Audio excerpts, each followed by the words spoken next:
તો એટલું માગીએ છે કે સદા તું ભેડી રહેજે અને જીને જીને તારી પૂજા કરી હોય, તારો દીવો થતો હોય, તારી અગરબત્તી થતી હોય,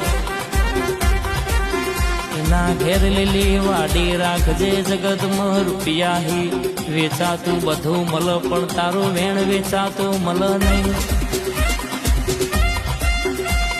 અને તારી દયા હોય તો ગાડીઓ ભરાય ને ગોમની બાગોર ના જોવાય માં.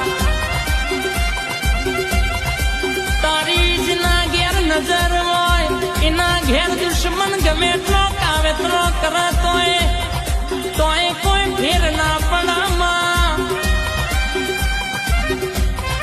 એ પણ માં તું ભેડી હોય તો જગત ફરાય, જગત જીતાય, નક ગોમની ભાગો રે જવાય નહીં.